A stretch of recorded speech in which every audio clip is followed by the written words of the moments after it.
নমস্কার বন্ধুরা, শ্রাবণী রান্নাঘরে আপনাদের সবাইকে স্বাগত জানিয়ে আমি আবারও একটা রান্নার ভিডিও নিয়ে আপনাদের সামনে চলে এসেছি। আজকের আমি আপনাদের চিকেন মোমো করে দেখাবো। আশা করি আপনাদের ভালো লাগবে। তার জন্য কিন্তু আমার পুরো ভিডিওটা আপনাদের দেখতে হবে।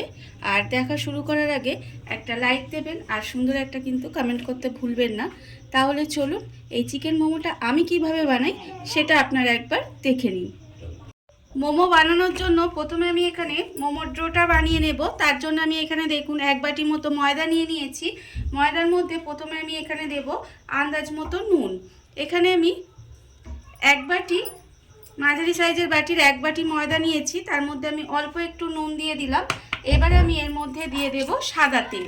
এখানে আমি 1 চামচ মতো সাদা তেল দেব। খুব বেশি সাদা তেল কিন্তু আমি এখানে দেব না, 1 চামচ মতো সাদা তেল দেব। দিয়ে খুব ভালোভাবে ময়দার সঙ্গে তেল আর নুনটা খুব ভালোভাবে শুকনো ময়দার সঙ্গে মিশিয়ে নিতে হবে। তেল আর নুনটা আমি এখানে শুকনো ময়দার সঙ্গে খুব ভালোভাবে মিশিয়ে নিয়েছি। মিশিয়ে কিন্তু ঘষে ঘষে একটু ময়ান দিয়ে নিতে হবে। আমি ময়ানটা এখানে ভালোভাবে দিয়ে নিয়েছি। এবারে অল্প অল্প জল দেব, দিয়ে ময়দাটা এখানে মেখে নেব। একেবারে কিন্তু অনেকটা জল দেবেন না, অল্প অল্প জল দেবেন। আর এইভাবে ময়দাটা কিন্তু মেখে নিতে হবে। প্রথমে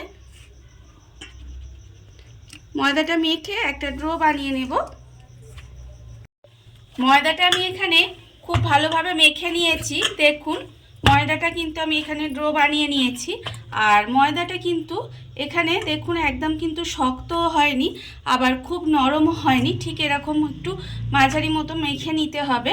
এবারে ময়দার ডোটা আমি সরিয়ে দিলাম, দিয়ে এটা ঢাকা দিয়ে রেখে দেব। আর পুরটা এবার বানাবো। ডোটা আমি আলাদা করে ওখানে ঢাকা দিয়ে রেখে দিয়েছি। আর অন্যদিকে এবারে আমি এখানে পুরটা বানিয়ে নেব। পুরটা বানানোর জন্য দেখুন আমি কিন্তু এখানে চিকেনের কিমা বানিয়ে রেখেছি। আর এটা কিন্তু আমি বাড়িতেই বানিয়েছি। এখানে আমার 250 মতো চিকেন কিমা আছে, সেটা কিন্তু আমি ঢেলে নেব। চিকেন কিমাটা আমি এখানে নিয়ে নিয়েছি। এবারে আমি এর মধ্যে দিয়ে দেব 1 চামচ মতো পাতিলেবুর রস। এখানে আমি 1 চামচ পাতিলেবুর রস দিয়ে দিলাম। আর আমি এর মধ্যে দিয়ে দেব একটা মাঝারি সাইজের পেঁয়াজ, একদম কুচি করে রেখেছি, সেই পেঁয়াজটা আমি এখানে দিয়ে দিলাম, পেঁয়াজ কুচিটা। এবারে আমি এখানে দেব আদা রসুন, আমি একটু বেটে রেখেছিলাম, সেটা কিন্তু একদম অল্প পরিমাণে দিলাম।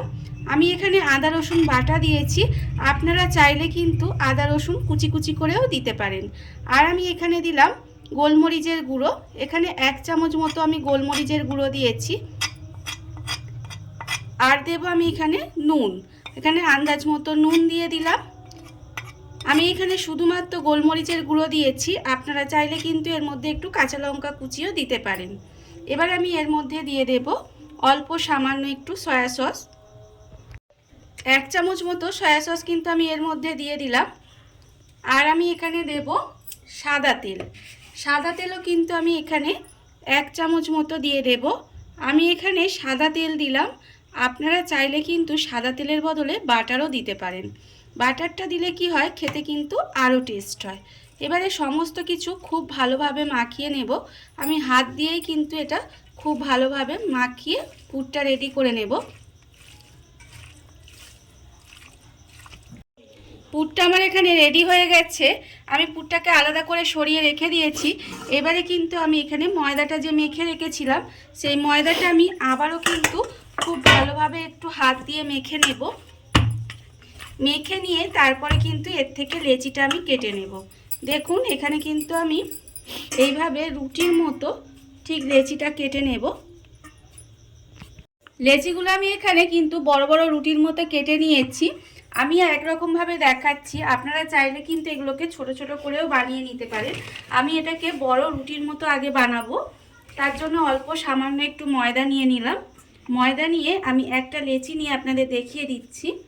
এইভাবে যেভাবে আমরা রুটি বানাই সেভাবে কিন্তু প্রথমে বড় একটা রুটি বানিয়ে নেব। এটা আমি রুটির মতো বড় করে বেলে নিয়েছি আর আপনাদের দেখাচ্ছি। দেখুন কতটা পাতলা করে বেলেছি। যতটা পাতলা করে বেলবেন তত কিন্তু এটা খেতে ভালো হবে। আমি বড় করে এটা বেলে নিয়েছি আর এরকম একটা ঢাকা নিয়েছি। ঢাকা নিয়ে এবার এটাকে আমি কেটে নেব। আমি আপনাদের এইভাবে ঢাকা দিয়ে কেটে দেখাচ্ছি। আপনারা কিন্তু চাইলে ছোট ছোট করে বেলেও নিতে পারেন, ছোট ছোট করে লেচি কেটে বেলে নিতে পারেন। সবগুলো দেখুন আমি কিন্তু এইভাবে কেটে নিয়েছি। এবারে আস্তে করে এইভাবে ছাড়িয়ে নেব অন্যগুলো। এইভাবে কেটে নিলে কি হয়, একই রকম সাইজ হয় আর দেখতেও কিন্তু ভালো লাগে। সবকটা একই রকম দেখতে হবে। দেখুন আমি এটা এইভাবে কেটে নিয়েছি। এবারে এর মধ্যে কিন্তু পুরগুলো ভরে নেব। তার জন্য আমি এখানে দেখুন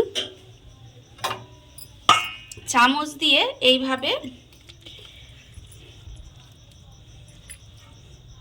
1 চামচ করে পুর এর মধ্যে দিয়ে দেব। পুরটা দিয়ে তারপরে আমি এইভাবে প্রথমে মুড়ে দেব। আমি এইভাবেই মোমোটা বানাই। আমার মনে হয় এইভাবে বানালে সব থেকে সহজ বানানো যায়, সেই জন্য আমি এইভাবেই মোমোটা বানাই। আপনারা চাইলে যেভাবে খুশি মোমোটা বানাতে পারেন। দেখুন আমি এইভাবে বানিয়ে নিয়েছি। পিঠের মতো যেভাবে আমরা পুলি পিঠে বানাই সেইভাবে কিন্তু প্রথমে এইভাবে মুড়ে নেব। মুড়ে নিয়ে তারপরে এই যে দুদিকটা আছে না, এই দুদিকটা এইভাবে দিয়ে দেব।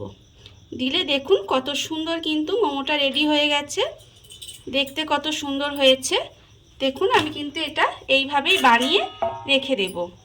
আমি আপনাদের আরেকটা দেখিয়ে দিচ্ছি। দেখুন এইভাবে প্রথমে একটা নিয়ে নিলাম লেচি, নিয়ে আমি কিন্তু আবারও এর মধ্যে পুরটা দিয়ে দেব। পুরটা দিয়ে তারপরে আবারও কিন্তু এটা এইভাবে পুলি পিঠের মতো মুড়ে দেব। এইভাবে মুড়ে দিলাম। দিয়ে তারপরে কিন্তু এই দুদিকটা নিয়ে এইভাবে মুড়ে দেব। দেখুন এগুলো কিন্তু দেখতে কতটা সুন্দর হয়েছে। ঠিক এইভাবে কিন্তু প্রত্যেকটা মোমো আমাকে বানিয়ে নিতে হবে। সমস্ত মোমোগুলো আমি এখানে বানিয়ে নিয়েছি। দেখতেই পাচ্ছেন মোমোগুলো আমার এখানে বানানো হয়ে গেছে। আর অন্যদিকে কিন্তু গ্যাসটা অন করে একটা হাঁড়ির মধ্যে আমি জল বসিয়ে দিয়েছি। জলটা আমার এখানে ফুটে গেছে। আমি এখানে একটা ফুটো ফুটো বাটি বসিয়েছি আর বাটিটার মধ্যে কিন্তু আমি এখানে একটু তেলও লাগিয়ে নিয়েছি, যাতে মোমোগুলো যখন আমি তুলবো তখন খুব সহজেই উঠে যাবে। এবারে এর মধ্যে মোমোগুলোকে আমি সুন্দরভাবে সাজিয়ে দেব।